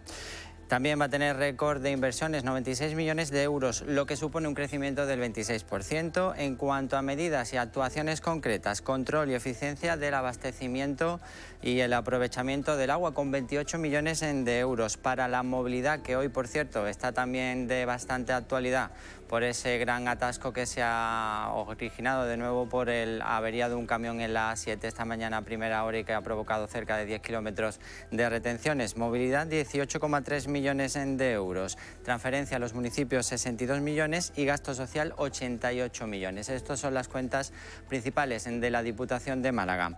Y ahora vamos con información de servicio, porque a partir de mañana se corta una de las principales vías que va a afectar en ese avance de las obras del metro hasta el Hospital Civil. Hablamos de calle Eugenio Gros. Se va a cortar entre calle Martínez de la Rosa y calle Martínez Maldonado. Y ojo, porque va a estar cortada pues cerca de 2 años y medio. Así que mucha paciencia para todos los vecinos y conductores que tienen que transitar por esta zona. La Consejería de Fomento ha dado ya alternativas, itinerarios alternativos para esta zona. Glorieta de las Chapas, calles Doctor Escasi y Morales Villarrubia hasta llegar a la calle Martínez Maldonado.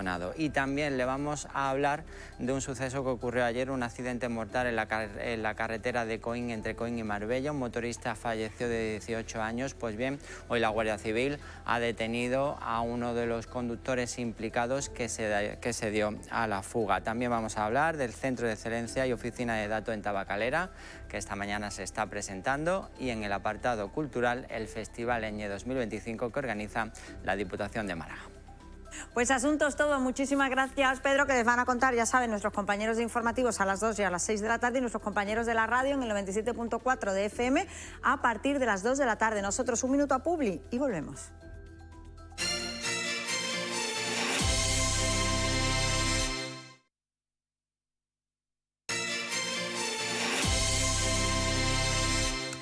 Bueno, pues son la 1 de la tarde, seguimos en directo, están viendo Málaga aquí ahora, saben que somos el magazín de la televisión municipal de Canal Málaga y les hablamos ahora de la celebración del Día Mundial del Flamenco. Será el próximo 16 de noviembre, pero nosotros nos adelantamos porque fíjense, la fecha se dedica a celebrar y promover el flamenco a través de eventos, espectáculos y actividades culturales. Y esto es más o menos lo que hace Marina Aranda, que es profesora de flamenco, malagueña, bailaora y cantaora, que nos atiende con Sandra Cisneros. Bienvenidas las dos. Buenas tardes. Buenas tardes. A ver, se organiza la 3ª edición de Vivencia Flamenca Málaga. Contadme, ¿qué es esto? Bueno, este es un proyecto que pusimos en marcha las dos, pues con la finalidad de promover, como bien has dicho, promover el flamenco en Málaga y bueno, y tener un fin de semana lleno de arte, poniendo como motivo, como bien has dicho, el Día Mundial del Flamenco. A ver, para que nos hagamos una idea, es como un retiro, pero con el flamenco como eje conductor, ¿no? ¿Qué es lo que se hace durante ese fin de semana? Pues aparte de las clases, pues tenemos fiestas con músicos en directo, tenemos todo relacionado con el flamenco, charlas, juegos, un poco todo siempre enfocado a este arte nuestro. Bueno, además, Marina es profesora de flamenco, que yo sé que además tiene unas clases estupendas. ¿Cómo organizas tú tus clases, Marina? Cuéntanos un poco de tu profesión y de tu dedicación al flamenco.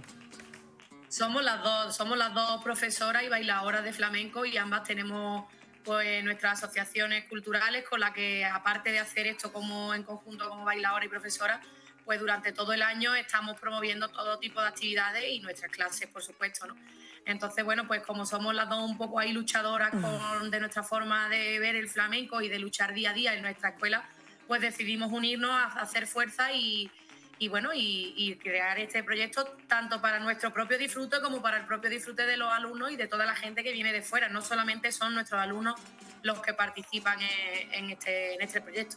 Claro, esa era la siguiente pregunta, que puede participar cualquiera. Quiero decir que no tienes que ser alumno de la academia para poder ir a este fin de semana flamenco. No, está abierto a todo el que quiera aprender, siempre que tenga unas pequeñas nociones básicas de flamenco. Y, por ejemplo, este año tenemos gente de Francia, vienen de Barcelona, de Sevilla, de Madrid. O sea que está abierto a cualquiera que quiera disfrutar ese fin de semana con nosotras y con los artistas invitados. ¿Quiénes son los artistas invitados este año? Pues tenemos a Mercedes de Córdoba y a Antonio Molina el Choro. Bueno, o sea, qué planazo. ¿Dónde se pueden comprar las entradas? ¿Quedan entradas todavía para poder partir? Porque es este fin de semana, ¿verdad? Que no sé si lo hemos dicho. Sí, es este fin de semana. Hay dos formas de participar, digamos, ¿vale? Una forma es como participante durante todo el fin de semana, que tendría que hacer la inscripción a través de nuestra página web, www.vivenciaflamencamálaga.es. Y si quizás, pues, por ejemplo, no pueden venir lo que es a disfrutar de ese retiro flamenco que tú has especificado y quieren disfrutar el domingo del espectáculo, pues pueden coger las entradas en la Asociación Cultural Flamenca Marina Aranda o en Javera Estudio. En la página web igualmente tienen toda la información y pueden contactar con nosotros por si quieren hacer la reserva. Perfecto, pues Marina, Sandra, muchas gracias por habernos atendido esta mañana. A vosotros. Que vaya muy bien, un beso fuerte. Bueno, pues ya saben, ese fin de semana flamenco y cómo poder acudir. Nosotros nos vamos a ir a Laurín el Grande, porque fíjense que en este municipio han puesto en marcha una marca, se llama A la Boca, y es para potenciar los productos locales. Nos lo cuenta Rocío Carrascal.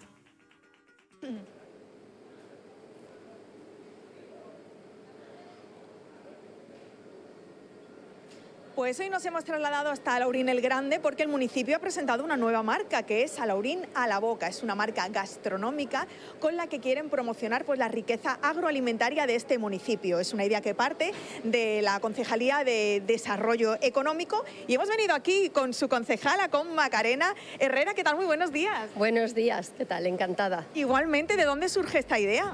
Bueno, pues la idea surge a partir de los propios agricultores de la zona de aquí de Alaurín el Grande, que bueno, querían que el ayuntamiento de alguna manera pues los apoyara pues en esa promoción y en esa puesta en valor del producto local, de cercanía, producto de temporada, de kilómetro cero. Y bueno, pues a raíz de ahí surge la creación de la marca que pretende ya no solamente apoyar al sector agroalimentario, sino también pues poner en valor y reivindicar lo que es la gastronomía en general, los platos típicos, recuperar las recetas ancestrales y en definitiva, bueno, pues poner en valor nuestra esencia de la que tan orgullosos estamos aquí pues por la tierra tan fértil que tenemos. Eso te iba a decir porque es normal que desde Alaurín estéis orgullosos, pertenecéis aquí a toda la zona del Valle del Guadalhorce, que además es uno de los vergeles de la provincia. Efectivamente, el Valle del Guadalhorce yo creo que es conocido pues, sí, por todos por ser la despensa ya no solamente de la comarca, sino de toda la provincia de Málaga, tanto la capital como la Costa del Sol. Y bueno, pues nosotros muy orgullosos de poder ofrecer estos productos con tantísima calidad y sobre todo con tantísima variedad. Acabáis, podemos decir, prácticamente de presentarlo. ¿Cuál ha sido la acogida? La acogida buenísima. Se presentó a principios del mes de octubre y tanto en todos los canales, por decirlo de algún lado, productores, transformadores, agricultores, distribuidores, los hosteleros. Es una cadena larga y al fin y al cabo pues todos se ven beneficiados de esta promoción. Se defiende una cosa que también defendemos mucho desde Canal Málaga siempre y sobre todo en nuestras secciones de gastronomía, que es el kilómetro cero, la importancia de consumir lo local y lo cercano. Claro que sí, consumir kilómetro cero es tener productos de máxima calidad, con un gran sabor, una gran textura. Son productos, claro, que no han hecho miles de kilómetros o cientos de kilómetros para llegar a tu mesa, sino que tienen esa frescura de que han sido cogidos pues el día anterior o hace 2 días o incluso ese mismo día y te lo estás comiendo. Eso es un lujo que no muchos se pueden permitir. Y aparte de eso, bueno, apoyar a los productores de la provincia. Por supuesto, a los productores, transformadores, porque aquí tenemos también muchas empresas de transformación de la aceituna, que tenemos las aceitunas con la primera denominación de origen de España protegida, la tenemos aquí, la aceituna loreña, tenemos la miel, también tenemos colmenas aquí en Alaurín el Grande y tenemos empresas potentes, quesos artesanales, hay una gran... Es un tejido empresarial, digamos, de la transformación y, bueno, al fin y al cabo, pues todos están beneficiados gracias a la creación de esta marca y, bueno, pretendemos poner en marcha muchas iniciativas. Ya se ha creado una ruta gastronómica que se llama Alaurín a la Boca, donde los hosteleros han podido hacer platos y tapas a base de productos típicos de kilómetro cero de aquí del municipio y, bueno, imagínate, las tapas han sido absolutamente deliciosas. Hemos venido aquí además a, bueno, pues al mercado de abastos de Alaurín, donde pues día a día es donde llegan estos productos de kilómetro cero de los que estábamos hablando. Francisco Pérez, ¿qué tal? Muy buenos días. Buenos días, ¿qué tal? Pues uno de los propietarios de uno de los puestos de aquí del mercado de abastos, qué importancia consumir kilómetro cero y consumir productos de los que tenemos cerquita, ¿no? Totalmente, la verdad que sí, y jugamos con la ventaja de que la zona del Valle del Guadalhorce es un punto estratégico para eso. Productos de temporada, que también es muy importante consumirlos. ¿Qué nos toca ahora? ¿Qué tenemos que consumir? Pues ahora podemos consumir mango, aguacate, tenemos la granada en pleno apogeo, por así decirlo, pérsimo, ya empezamos también con mandarinas, naranjas del terreno. Son productos que nos gustan mucho y que están muy ricos. Porque a productos de toda la vida del Valle del Guadalhorce, como por ejemplo son los tomates o los cítricos, oye, tenemos que añadir otros que están cogiendo cada vez más fuerza, como son los subtropicales, gracias, bueno, a las cualidades que tiene esta tierra que tenemos en esta zona de la provincia. Correcto, productos como el mango o el aguacate, que ahora empezamos con el liso y un poco más adelante con el rugoso, son productos que aquí se dan muy bien y hay que aprovecharlos.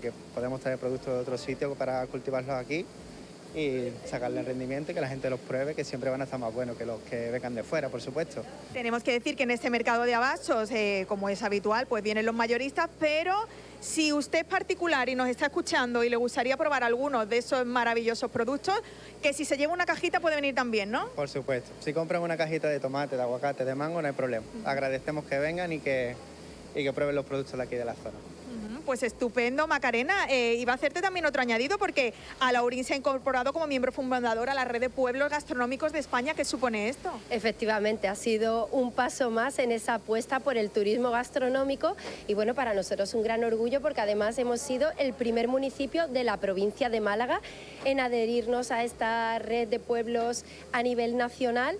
Es una red que vertebra pues, los pueblos más bonitos de España y donde mejor se comen y bueno, para nosotros es un premio el haber podido entrar dentro de esta red, además como socios fundadores y bueno, se hizo digamos un examen que se le hace a todos los municipios donde había pues 100 metas a las que había que llegar, superamos más de 70 y por eso hemos podido entrar a la red y bueno, es un reto el mantener esa calidad y bueno, que se nos conozca en toda España por nuestra calidad, ya no solamente de los productos, sino que estos productos luego los servimos en la mesa y que los podamos degustar en los bares y restaurantes de aquí de Alaurín el Grande. Macarena, y antes de despedirnos, un consejillo por parte de la concejala. ¿Qué tenemos que pedir cuando venimos a comer a Alaurín? ¿Qué es lo típico?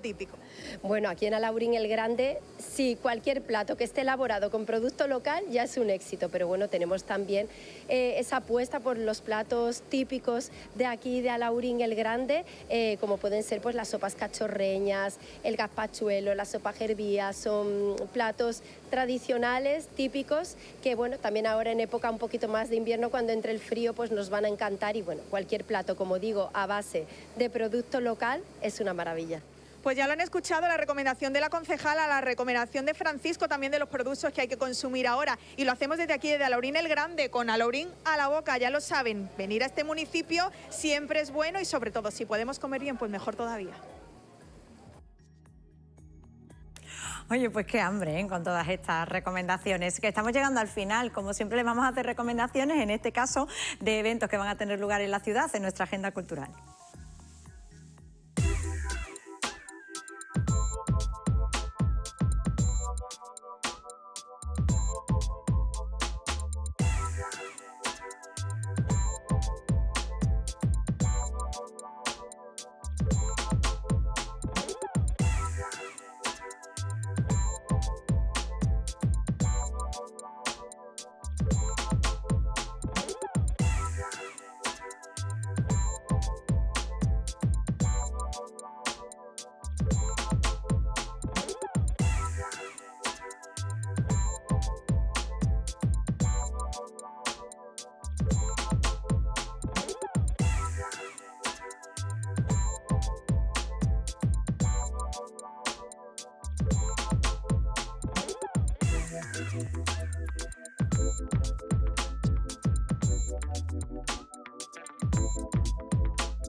Pues agenda cultural que nos lleva al final del programa. Hoy nos despedimos con la exposición Arquitecturas dibujadas de los arquitectos José Seguí y Benito García, una muestra que van a poder ver hasta el próximo 21 de noviembre en la Sala Cultural María Victoria Atencia. Con esta exposición les decimos hasta mañana, cuando volvemos como siempre a partir de las 11:30 de la mañana. Gracias.